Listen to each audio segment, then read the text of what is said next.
हम 1 मिनट में सेशन की स्टार्टिंग करेंगे। के लिए। और सच में वो दिन तो बहुत याद आते हैं मुझे भी। कई बार ऐसा होता था कि दिन में एक बार या दो बार कॉल आते थे आपके पापा के, और मुझे बताते थे कि आप इतने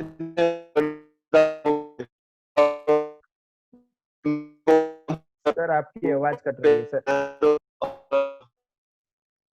हाँ जी। तो ऐसा मत मतलब बताते थे मुझे कि मेरे बच्चे को गुमराह मत करो, और आप जो कर रहे हो सही है, लेकिन उसकी अभी पढ़ाई चल रही है, पढ़ेगा नहीं तो क्या करेगा। और आजकल आपको पता ही है कि पढ़ाई कितनी जरूरी है। तो ऐसे ऐसे बातें होती थी, और मैं उनको सांत्वना देता था कि टेंशन मत लो, जो भी कुछ होगा अच्छा ही होगा, और आपका लड़का इतना होनहार है तो काफी बड़ा कुछ करेगा इस बिजनेस में, मुझे विश्वास है। तो आप टेंशन मत लो, ऐसा करके मैं उनको सांत्वना देता था और बताता था कि आप कोई टेंशन मत लो, ऐसा वैसा ये बिजनेस नहीं है, बहुत बड़ा बिजनेस है। और जो पढ़े लिखे हैं वो भी आजकल यही बिजनेस करते हैं। तो ऐसे बहुत टाइम, मतलब मैं बता नहीं सकता कि कितने महीने तक ये सब सिलसिला चालू रहा, लेकिन बहुत बार फोन आ चुके थे और मैं उसको उसी तरह समझाता था।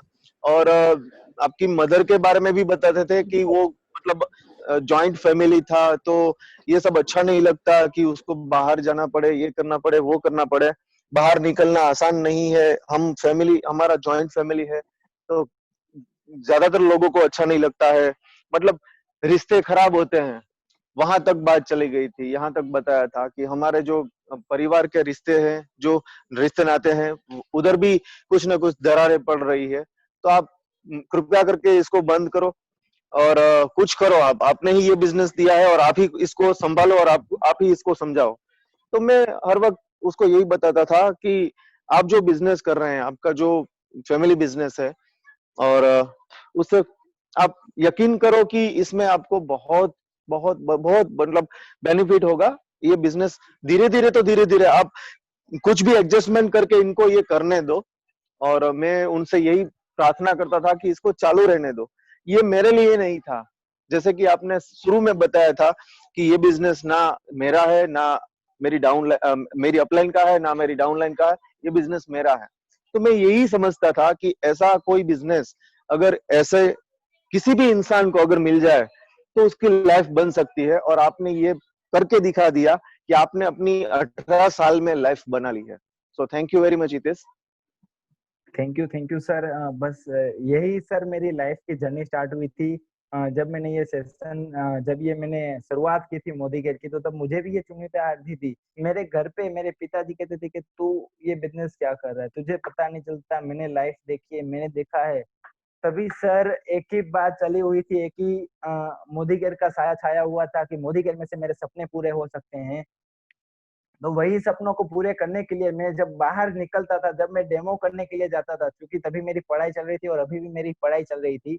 जब स्कूल में मैं छुट्टी रखता था तो मैं बहुत ही स्ट्रिक्ट स्कूल में था, जहाँ पे अगर जो एक दिन हम छुट्टी रखते थे तो डायरेक्टली पेरेंट्स को कॉल करते थे और बोलते थे कि सर आपका बच्चा आज नहीं आया। जब स्कूल में मैं छुट्टी रखता था तो आज तक कभी मेरे पेरेंट्स को कॉल नहीं आया कि सर आपका बच्चे ने छुट्टी रखा है, क्योंकि जब मैंने मोदी केयर की शुरुआत की थी और जब हमने डिस्ट्रीब्यूटर पॉइंट की ओपनिंग की थी ना, तभी मैंने अपने सर को बुला लिया था।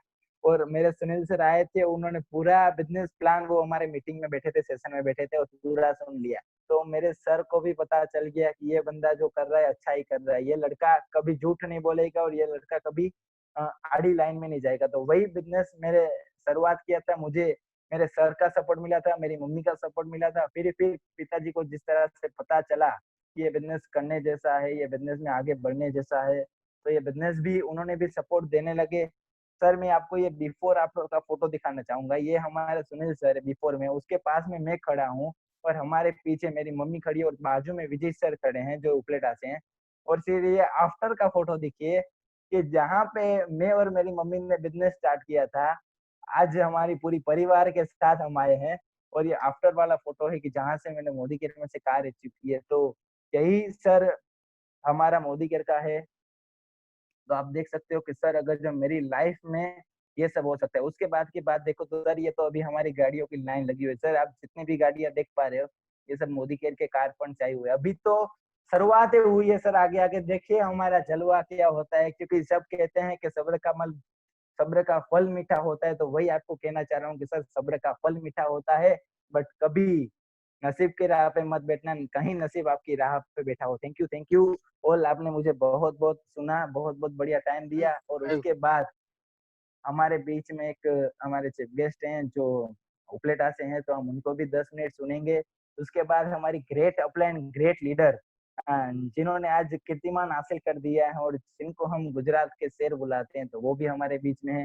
सबसे पहले मैं विजय सर को अनम्यूट करना चाहूंगा। वेलकम विजय सर, जो उपलेटा से हैं, जिनका लेवल प्लेटिनम डायरेक्टर है, और उन्होंने भी मोदी केयर के कार फंड में से बहुत ही बढ़िया बढ़िया गाड़ी अचीव कर ली है, टोयोटा इटियोस। तो welcome sir, welcome Vijay sir, over to you sir, आपका हार्दिक स्वागत करते हैं हम। Thank you so much Hitesh, thank you very much. Good Modi के मॉर्निंग एवरीवन। आज का जो टॉपिक है बहुत ही बढ़िया है। अगर लोग आपको ना कहे तो मैं आप सभी से ये बात, इसके बारे में आपको थोड़ा जो मेरे पास नॉलेज है वो आपसे शेयर करना चाहूंगा कि ज्यादातर ऐसा ही होता है, और यही बिजनेस का एक सिक्का होता है। तो ये जो ना कहने की बात है वो सिक्के की दूसरी दूसरी साइड है ना। तो इस साइड को हमें स्वीकार के चलना होगा फर्स्ट ऑफ ऑल। और मैं इसको एक छोटे से एग्जांपल में बांटना चाहूंगा कि ये ना का जो सिलसिला है वो कैसा होता है। वैसे भी हमें ना सुनने की आदत डालनी ही होगी। 10 लोगों को मिलोगे तो उनमें से शायद तकरीबन 4 लोग या 3 लोग हाँ बोलेंगे। तो 4 लोगों ने हाँ बोला, उसमें से 2 लोग शिद्दत से काम करेंगे, बाकी के 2 लोग आधा अधूरा छोड़ के भी निकल सकते हैं। तो ऐसा सिलसिला ये जो डायरेक्ट सेलिंग इंडस्ट्रीज है उसमें चलता ही रहता है। लेकिन उसको मैं एक छोटे से एग्जांपल के रूप में देना चाहूंगा आपको। जैसे कि दूध होता है, तो दूध बहुत ही होता है, मिल्क जो होता है, तो समझ लो कि मिल्क तो हमारे पास है ही, मतलब लोग है, उनमें से हमें क्या करना है, मक्खन निकलना है। और कहाँ पहुंचना है, उसका घी बनाना है। तो समझो कि हमने मक्खन निकाला, तो वो दूध से कम क्वांटिटी में मक्खन निकलेगा। दूध ज्यादा है, उसमें से मक्खन जो निकलेगा वो कम, मलाई जो निकलेगी वो कम क्वांटिटी में निकलेगी। और उसमें से हमें घी बनाना है, मतलब जीबीडी बनाना है, तो वो तो बहुत ही कम क्वांटिटी में होगी, है ना। वहां तक लोगों को पहुंचाना है। तो एक ये छोटा सा एग्जांपल देने की मैंने कोशिश की। तो दूध है, हमें बस उसका सही से उपयोग करना है, उसको सही से सिखाना है, सही से ट्रीट करना है, अच्छे से बिजनेस बताना है, अच्छे से बिजनेस प्लान देना है। और मैं तो यहाँ तक कहूंगा कि आपने अगर सामने वाले को समझ लिया, जो हितेश सर ने जो आपको पहले ही बताया कि सामने वाले को समझ के आपको जो भी बात करनी है वो करनी है, अच्छे से उनको समझना है, उसके बारे में जानना है पहले। और जानने के बाद जो आपको बताना है वो उस हिसाब से बताना है, ताकि आपको ना सुनने की कोई ऐसी नौबत ही ना आए। मतलब वो नौबत हम ही क्रिएट करते हैं कि सामने वाला हमें ना बोलते हैं। तो मुझे यही लगता है कि हमें पहले से ही उसका प्रिपरेशन करना चाहिए कि हम किसके पास जा रहे हैं। अगर समझ लो कि एक एग्जांपल देना चाहूंगा कि हम ऐसे ऐसे बंदे के पास जाते हैं जिसके पास बहुत सा पैसा है, और किसी ने हमारी समझो कि डाउनलाइन टीम वाला जो है वो उनका रिश्तेदार है और उनसे उनका टाइम लिया, तो हम उधर जाके क्या बताएंगे, उसके पास ऑलरेडी लाखों रुपया है, करोड़ों रुपया है, और उसको हम यही बताएंगे कि क्या सर ये इस बिजनेस ये है वो है, इसमें से लाखों करोड़ रुपए कमा सकते हैं। तो वो बोलेगा कि भाई मुझे लाखों करोड़ तो ऑलरेडी है मेरे पास, मुझे कुछ नहीं चाहिए और मुझे ये बिजनेस नहीं करना चाहिए। तो हमें ये प्रिपरेशन कर लेनी चाहिए कि किसके पास जा रहे हैं, उसकी उसकी उसकी जो क्यूरियोसिटी है, और जो बोलते हैं उसको उसको चाहिए क्या, तो वो हमें समझ लेनी चाहिए कि अगर ऐसा है, बड़ी पार्टी है जिसके पास हम जा रहे हैं, तो पैसों की बात ना करते हुए हम उसको ये बताएं कि इसमें टाइम फ्रीडम मिलेगा, जो कि जिसके पास ज्यादा रुपया होता है उसके पास टाइम नहीं होता है। हम अपने प्लान में ही समझते हैं। 3 कैटेगरी के 4 कैटेगरी के जो इंसान होते हैं उसमें से हमें बताया जाता है कि जिसके पास टाइम है उनके पास पैसा नहीं है, जिसके पास टाइम भी है तो पैसा भी नहीं है। एक ऐसा होता है जिसके पास पैसा है और साथ में टाइम नहीं है। और चौथी कैटेगरी जो डायरेक्ट सेलिंग वालों की आती है, और उसके पास पैसा भी है और टाइम भी है। वो फोर्थ कैटेगरी में हमें जाना है और लोगों को लेके जाना है। तो जो फोर्थ कैटेगरी के बारे में जो समझाने के लिए अगर आप जा रहे हो, तो उसको आपको पहले से ही दिमाग में प्रिपरेशन करके जाना चाहिए कि हमें उसकी ना सुननी पड़े। हमारे जो प्रयत्न होने चाहिए वो ऐसे होने चाहिए, हम जो प्रयास करते हैं वो ऐसे प्रयास करना चाहिए कि उसको जो सामने वाला है उसको समझे, पहले उसके बारे में थोड़ा थोड़ा एनालिसिस कर ले, फिर आप जाके बताओ।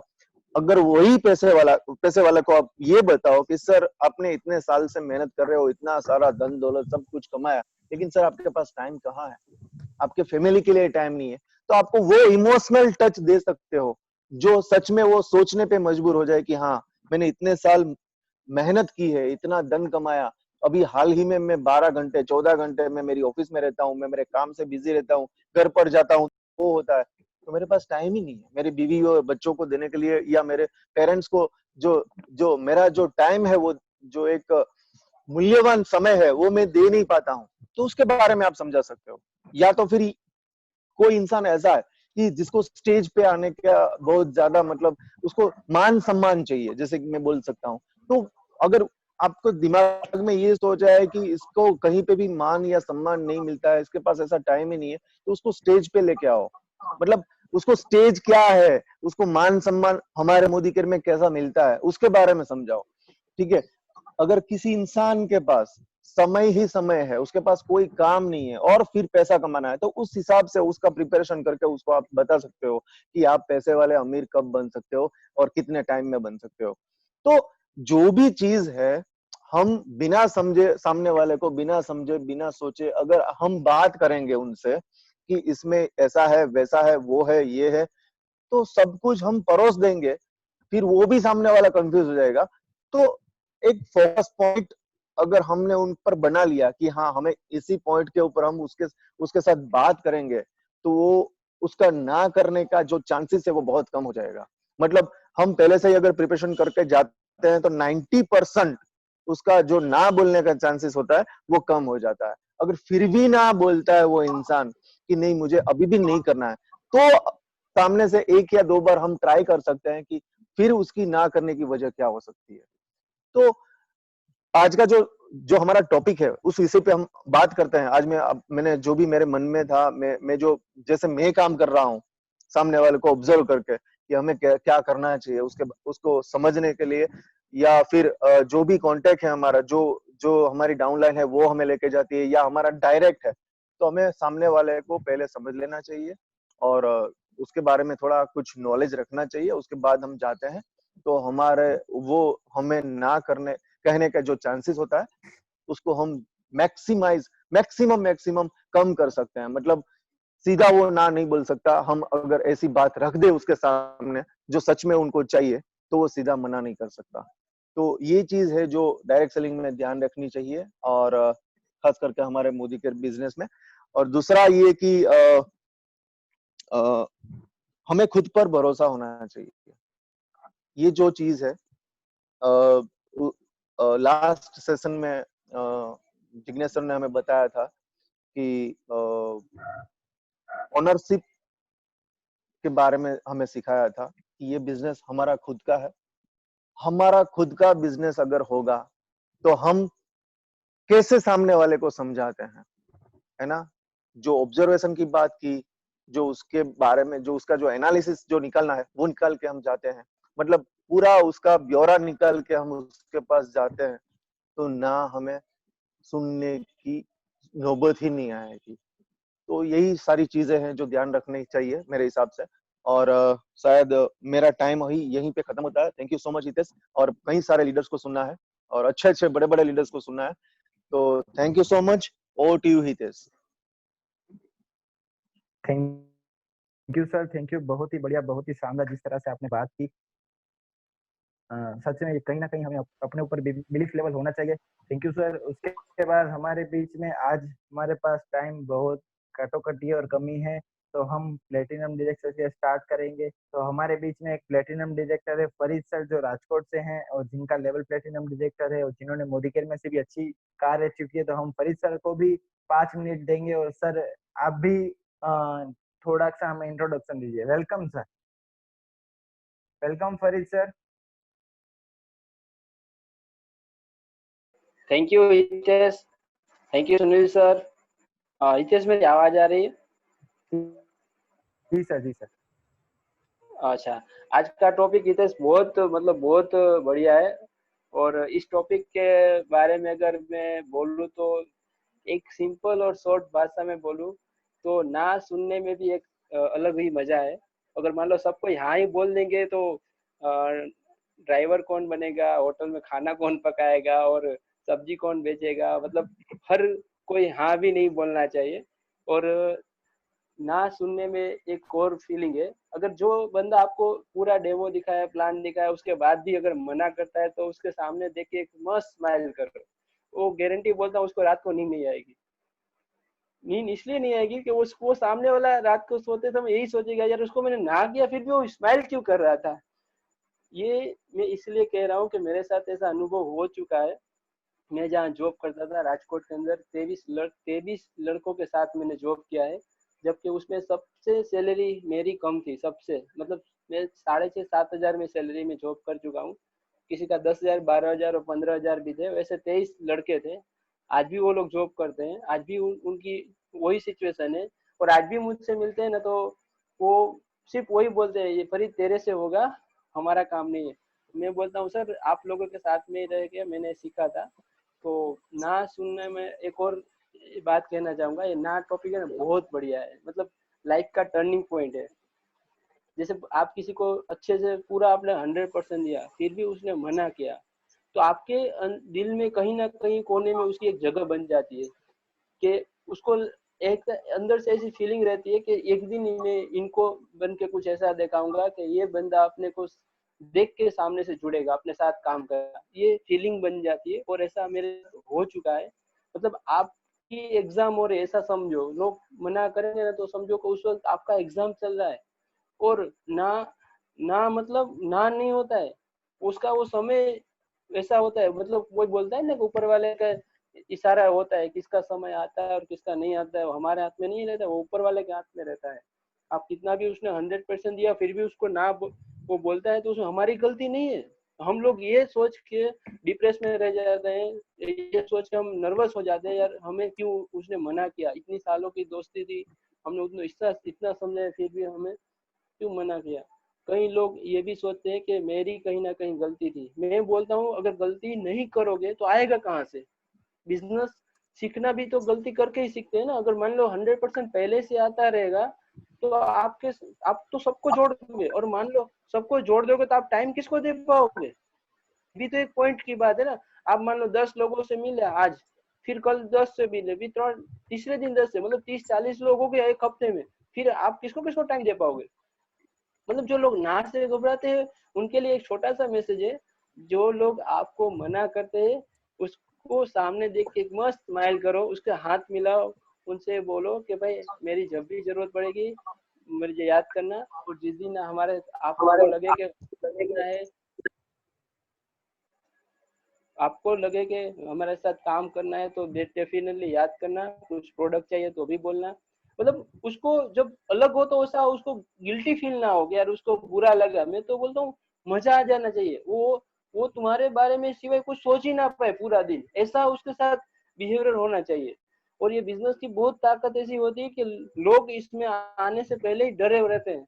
अगर जिस दिन उसकी डर निकलती है ना तो आप नहीं मानोगे, आपसे भी हम कर अंदर है। और गाड़ी और घर और तो फॉरेन ट्रिप भी हमारे लिए होती है, लेकिन उस बंदे को शायद नहीं पता होता है कि ये जो इनको मिला है वो हमें भी मिल सकता है, लेकिन वो लोग सोचते नहीं है। तो मेरा यही सेशन रहेगा आज का। तो मैं इतना ही छोटा सा मैसेज दूंगा कि भाई आपको जो नाम बोलते हैं वो भी एक बड़ी बात है, वो भी एक कलेजे का काम है। थैंक यू आम सर, इंसान तो थैंक दो यू। या 2 लोगों को सुन के घर बैठ जाएगा, 10 लोगों को सुनना ये कलेजे वाले की बात है। तो thank you Hitesh, thank you all of you. Thank you sir, thank you. बहुत ही बढ़िया जिस तरह से आपने कहा कि नहीं ना सुनना एक ओरल पार्ट है, तो डेफिनेटली ये ना एक पार्ट ही है।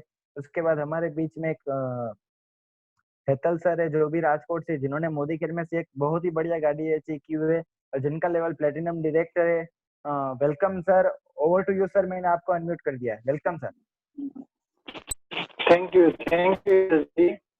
और सॉरी फॉर द इंटरप्शन, क्योंकि आज मैं मेरे मोबाइल से कनेक्ट नहीं इन्फॉर्म करना पड़ा कि मैं इस नंबर पे हूँ।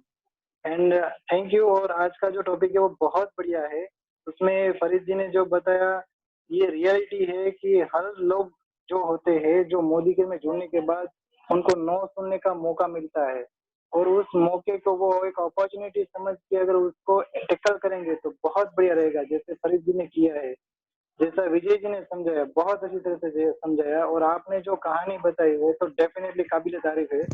ये एक ऐसी मिसाल हो सकती है कि अगर हमने नो को सुन लिया, यानी नो को अगर हम गौर से सुने, तो उसमें आप देख सकते हैं कि उसमें एक बड़ा सा वर्ड है, नेक्स्ट अपॉर्चुनिटी। ये एक ऐसा वर्ड है कि अगर उसको हम, जैसे हम बोलते हैं ना, इम्पॉसिबल जो वो बोलते हैं उसको भी हम अगर अलग कर देंगे तो उसमें खुद वो बोलता है कि आई एम पॉसिबल। वैसे ही नो को भी अगर हम अलग कर दे तो वो बोलता है कि नेक्स्ट ऑप्शन या फिर नेक्स्ट अपॉर्चुनिटी। वो हमारे पास एक एबिलिटी रहती है कि अगर हम उस शब्द को साबित करने का मौका लेंगे तो हमें डेफिनेटली उसमें सक्सेस मिलेगी। हमारे मोदी के में बहुत सारे लीडर हैं जिन्होंने नो के बारे में बहुत अच्छी तरह से बहुत कुछ बताया था। इनमें से सुनील सर ने मेरे साथ बहुत दफा बहुत सारी स्टोरियां शेयर की थी। जब मैं वहां पे यानी बड़ोड़ा और वहां पे मैंने बहुत काम किया है, और वहां पे सुनील सर ने मुझे बहुत हेल्प की है। तो जब हम नाइट में, यानी समझ लीजिए जब मैं उनके यहाँ पे ठहरता था तो रात को हम बैठते थे तो वो बहुत सारी सारे किस्से सुनाते थे कि जब यहाँ से हमारी शुरुआत हुई थी, यानी जब राजपीपा में हमारी शुरुआत हुई थी ना, तब एक ऐसा वाकया होता था कि जिसमें लोग हमें देख के बोलते थे ये मोदी के वाले हैं। और अब जब अभी तो मैं जेगुआ के बाद उस सोसाइटी में अभी मैं विजिट करने के तक मैं नहीं पहुंच सका हूँ, लेकिन डेफिनेटली मैं जाऊंगा। तभी भी वो लोग यही बोलेंगे देखो ये मोदी के वाले हैं। यानी शब्द जो है वो चेंज हो जाएंगे, लेकिन उस शब्द को चेंज करने के लिए आपको खुद को साबित करने के लिए आपके सामने जितने हर्डन आएंगे, यानी जितने भी एक्सक्यूज आते हैं उसको टैकल करने की प्रोसेस, हमें उस प्रोसेस से गुजरना है। और ये जो प्रोसेस का पहला स्टेप है यही है वो नो। अगर सर जी हमें एक एक्सरसाइज करते हैं, उनमें वो बोलते हैं कि अगर आपके पास एक बुक हो तो उस बुक के छोटे छोटे छोटे टुकड़े कर दीजिए और उस छोटे टुकड़े में सिर्फ नो लिख दीजिए। आपके पास उस बुक के नो वाले जो टुकड़े जो है वो खत्म हो जाएंगे। जब वो टुकड़े खत्म हो जाएंगे ना, तब समझो कि आपके जो भी दिल में है, जो भी आपकी ख्वाहिश है, वो सारी ख्वाहिश उस टुकड़े को खत्म करने में बीत जाएगी। यानी जितनी जल्दी आप उस टुकड़ों को खत्म कर दोगे उतनी जल्दी आप अपने ड्रीम तक पहुंच सकोगे। यानी उन्होंने बहुत अच्छी तरह से हमें समझाया था कि जो लोग बोले कि आप ये डेमो करके क्या साबित करना चाहते हो, क्या मैं प्रोडक्ट बेचने आए हो? नहीं, मैं प्रोडक्ट बेचने नहीं आया हूँ। हमारी टीम में एक सर जी है, शायद इस मीटिंग में है, विपुल जी। अगर हो सके तो उसको अनम्यूट कीजिएगा, हितेश जी। कुछ दिन पहले ही हमारे साथ ये वाकया हुआ था जब हम डेमोस्ट्रेशन में गए थे। जब सुनील सर ने बोला था कि नेक्स्ट डे हम सबके डेमोस्ट्रेशन के फोटो निकालेंगे, तब हमारा एक ग्रुप डेमो था जिसमें तकरीबन 25 से 30 लोग थे।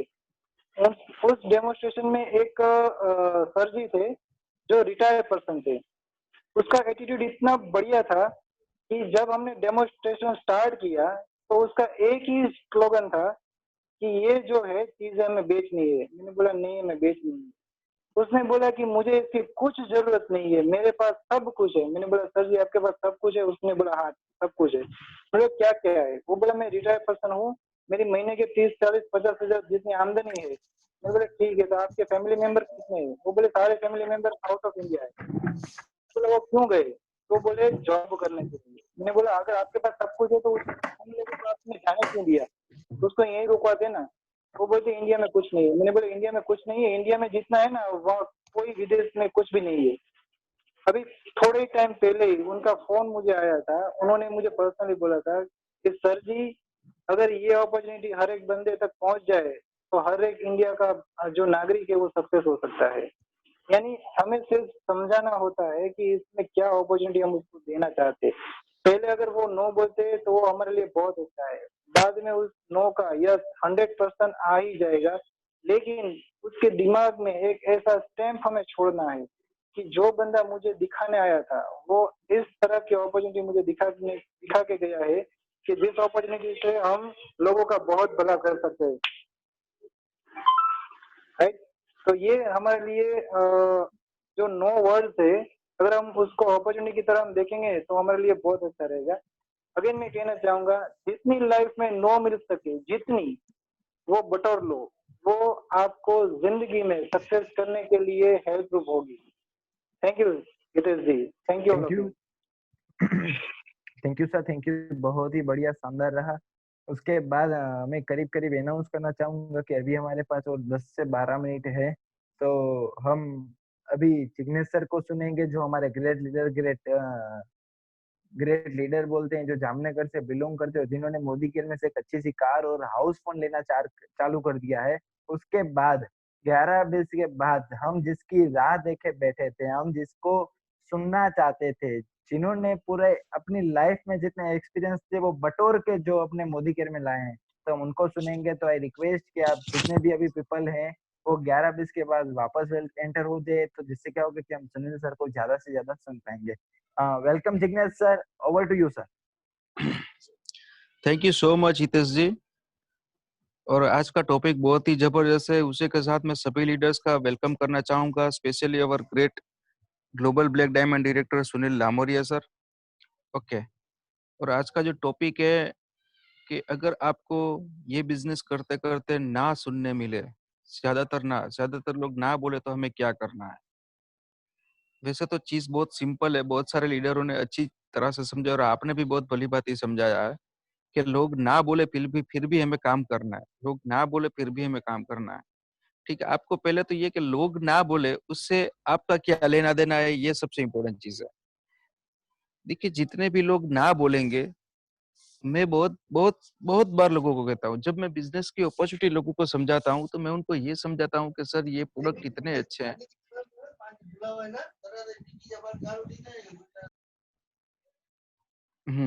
मैं लोगों को ये समझाता हूँ कि सर ये मोदी केयर कंपनी इतनी अच्छी है, प्रोडक्ट इतने अच्छे, कस्टमर प्लान हमारा इतना जबरदस्त है और बिजनेस प्लान भी हमारा बहुत बढ़िया है।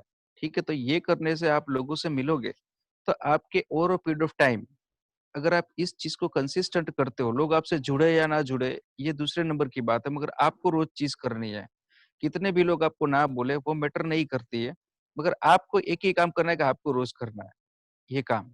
ठीक है, फिर लोग हाँ बोले या ना बोले वो आपके लिए मैटर नहीं होना चाहिए। उसके बाद लोग काम करना शुरू करते हैं और फिर जब उनको लोग ना बोलते हैं तो फिर वो काम करना धीरे काम करते करते करते धीमे पड़ जाते हैं या फिर वो छोड़ देते हैं। फिर जब उसकी मुझसे बात होती है तो मैं उससे बोलता हूँ सर आपने बंद क्यों किया या आपने आपकी स्पीड क्यों कम हो गई, तो बोलते हैं लोग मना कर रहे हैं। तो मैं उसको सिर्फ इतना ही बोलता हूँ सर लोग मना कर रहे हैं उससे मैं एग्री हूँ, मगर आप यहाँ पे क्यों आए थे?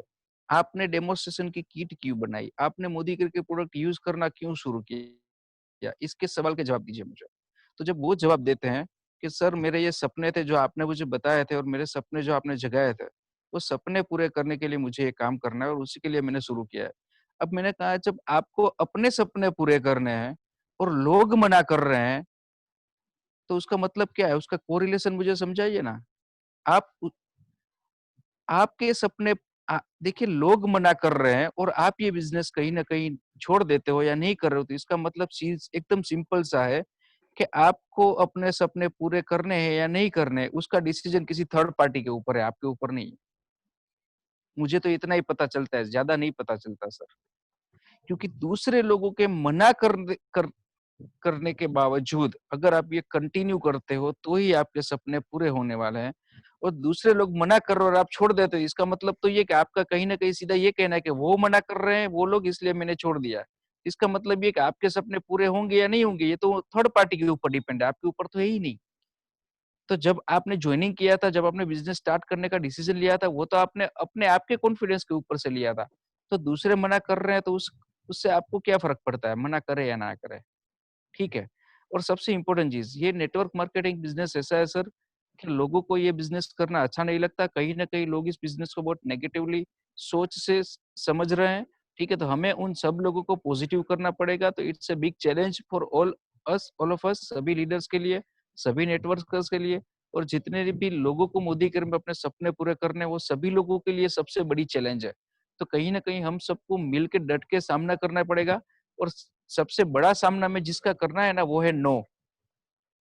ना सुनने की आदत डालनी पड़ेगी सर, सब लोग को कंपलसरी डालनी पड़ेगी। क्योंकि मुझे नेटवर्क मार्केटिंग छोड़ दीजिए सर, दुनिया का एक भी ऐसा धंधा दिखाओ जो इंसान वो अपने बिजनेस में सफल पहुंचा हो और उन्होंने लोगों की ना नहीं सुनी हो। उन्होंने भी अपने बिजनेस में सुनी ही है। सब लोगों को मैं आपको बता दूं, अगर आप किसी भी इंसान को पहचानते हो ना कि वो अपने लाइफ में सफल हुआ है, तो उसको पूछ लेना कि आपको कितनी तरह की मुश्किलें आई थी। तो सब लोगों को अपने अपने फील्ड में जो लोग आगे आए हैं, उन लोगों ने डिफिकल्टीज फेस की है, और हम तो सिर्फ एक ही डिफिकल्टी फेस कर रहे हैं। वो क्या है? तो लोग मना कर रहे हैं। सर ये इसका मतलब क्या है यार? आपकी सक्सेस को लेके लोग डिसीजन लेंगे क्या? कि आपको जेगुआर चाहिए तो उसका डिसीजन थर्ड पार्टी लेगी क्या?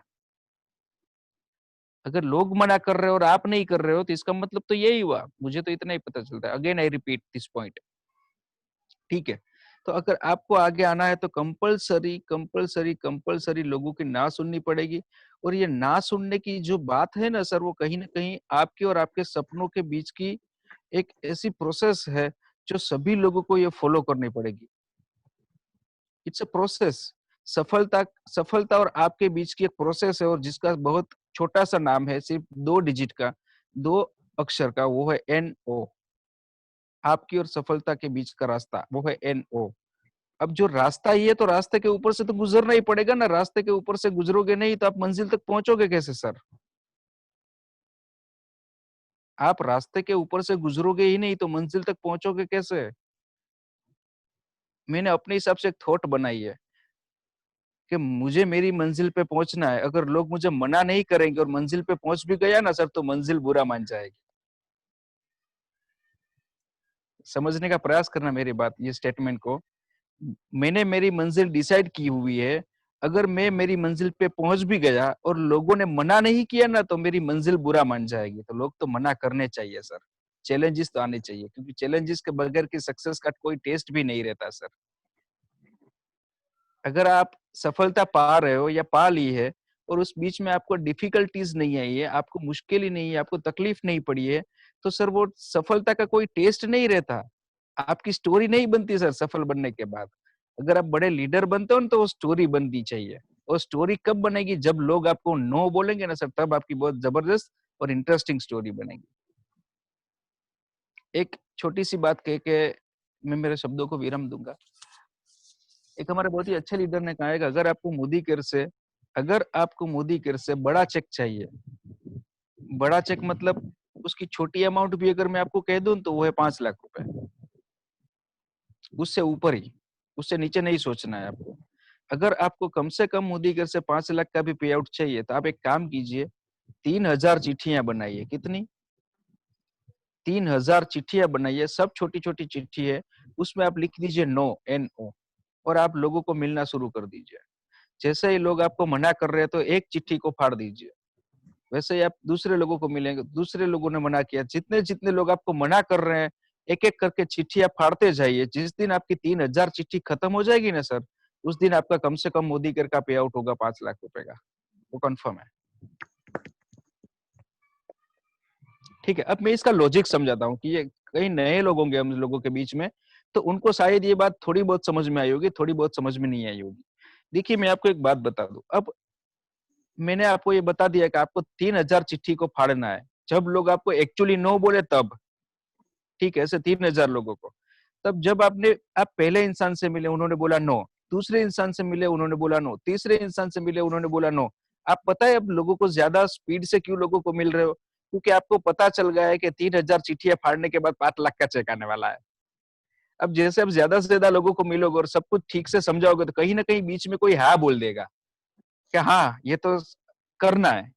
अब समझिए, 20 लोगों के बाद एक इंसान ने बोला हाँ, उसके बाद 30 लोगों के बाद एक इंसान ने बोला हाँ। तो आप सोचिए, 3,000 चिट्ठियां फाड़ोगे तो उसके बीच आपको कम से कम 50 लोग तो मिल ही जाएंगे। और ये 50 लोग आपको ऐसे मिलेंगे जो आपको 5,000 लोग तक पहुंचा देंगे। और ये 5,000 लोग मिलकर आपको 5 लाख के चेक पे पहुंचा देंगे। Point to be noted. बिल्कुल सर। तो ये 3,000 चिट्ठी को फड़वाना पड़ेगा आपको अभी। ये टास्क ले लीजिए सब लोग। तो कम से कम 5 लाख के पे आउट पे आप अगले 3 से 5 साल पे इजीली पहुंच सकते हो। तो ये मेरा थॉट और ये मेरी थॉट प्रोसेस और ये मेरा मानना है कि मैंने जो अभी आपको बोला ना कि सर ना तो सुननी पड़ेगी, मैंने मेरी मंजिल डिसाइड की हुई है, और अगर मैं मेरी मंजिल पे पहुंच भी गया और लोगों ने मुझे ना नहीं बोला तो मंजिल बुरा मान जाएगी। Thank you so much Hitesh ji, over to you. Thank you sir. Jignesh sir, मैं आपको एक बात कहना चाहूंगा। हाँ जी सर। आपकी आपकी एक बहुत ही बढ़िया शायरी है कि जो रास्ता होता है उसके उससे इश्क कीजिए। तो सर वो शायरी आज सुना दीजिए आप, क्योंकि वो कहीं ना कहीं इससे मैच होती है सर। आपको याद आ गई? नहीं, थोड़ा और रिकलेक्ट कर दीजिए। अच्छा, जब आप अगर जो फील्ड में जाते हो, अगर जो आपको सफलता चाहिए, तो जो सफलता के लिए जो बीच का रास्ता है उसके उससे आप इश्क कीजिए सर। आपने कहीं ना कहीं जामनगर में ये सेमिनार में किया, बोल रहा था। हाँ हाँ, मतलब कहने का मतलब ये कि तकलीफ से भी इश्क किया जा सकता है सर। जी और ये जो नो है ना, नो, आज के टॉपिक को लेके बात करेंगे, जो नो है ना, नो, उससे इश्क करना पड़ेगा यार। सर। जो इंसान नो से इश्क करना शुरू कर दिया ना जिसने, उसकी सफलता मतलब उनके जो एंड पॉइंट है, आपके जो विजन है, आपके जो ड्रीम है, वो बहुत जल्दी पूरे हो जाएंगे। ठीक है। दूसरी बात मैं एक और कहना चाहूंगी इसी बात के साथ। देखिए, मैं आपको एक और चीज बता दूं, ये एन और नो, लोग जो मना कर रहे हैं ना, वो नो, मैंने अभी बोला कि ये जो नो है ना, वो आपके और आपके सफलता के बीच का एक रास्ता है। अगर मुझे यहाँ से अहमदाबाद जाना है तो डेफिनेटली मुझे जामनगर से पहले ध्रोल जाना पड़ेगा, उसके बाद राजकोट जाना पड़ेगा, उसके बाद चोटीला आएगा। ओके, उसके बाद जाके अहमदाबाद आएगा। अब ये चोटीला, राजकोट, ध्रोल वगैरह क्या है पता है, ये है नो, ये समझ लीजिए आप ऐसा। तो आप सोचिए, मुझे अहमदाबाद जाना है तो बीच में तो ये सारी डिफिकल्टी फेस करनी ही पड़ेगी। डायरेक्ट मैं अहमदाबाद जा ही नहीं सकता। तो ये इट्स एक प्रोसेस है। अगर नेटवर्क मार्केटिंग में आप मना सुने बिना, नो सुने बिना आप अपने सपनों के शिखर पे पहुंच ही नहीं सकते। It's impossible, it's impossible. Network marketing में एक भी इंसान ना सुने बिना 1,000 के चेक पे भी नहीं पहुंच पाएगा। तो आपको तो सर 1 लाख पे पहुंचना है, तो सोचिए कितनी ना सुननी पड़ेगी। तो ये नो है ना, एन ओ, उससे इश्क कर लीजिए सर। Thank you sir, over to you. Thank you sir, thank you. बहुत ही बढ़िया, शानदार सर। अ, जिस तरह से सर आपने बात की कि डेफिनेटली आप रास्ते से अगर जो इश्क करना स्टार्ट कर दिया, आपके अहमदाबाद पहुंचना है तो बीच में चोटीला भी आएगा, तो वो नो सुननी पड़ेगी sir. Thank you sir, thank you. बस आपको नो के साथ इश्क करना है। अगर जो आपने एक बार नो के साथ इश्क कर दिया ना सर, वो नो वाला भी हाँ कर देगा, मैं गारंटी के साथ कह सकता हूँ। उसके बाद हमारे करीब करीब 1 मिनट में ये सेशन क्लोज होगा। तो उसके बाद हम सुनील सर को अनाउंस करने वाले, जो हमारे ग्रेट लीडर जीबीडी हैं, जिनका लेवल है ग्लोबल ब्लैक डायमंड डायरेक्टर। तो हम उनको हम सुनेंगे और उनको किस तरह से उन्होंने सर ने ये कीर्तिमान हासिल किया है। तो अच्छा, अभी अगर जो आप नो सुन लेते हो, अगर जो आपने नो सुनना स्टार्ट कर दिया और जब आपका लेवल बहुत ही बढ़िया हो जाएगा, तो आपको पता है वो नो सुनने के बाद आपको जो मान सम्मान मिलता है। तो मैं आपको दूसरे सेशन में फोटो दिखाने वाला हूँ, जिसमें हमें बहुत ही बढ़िया मान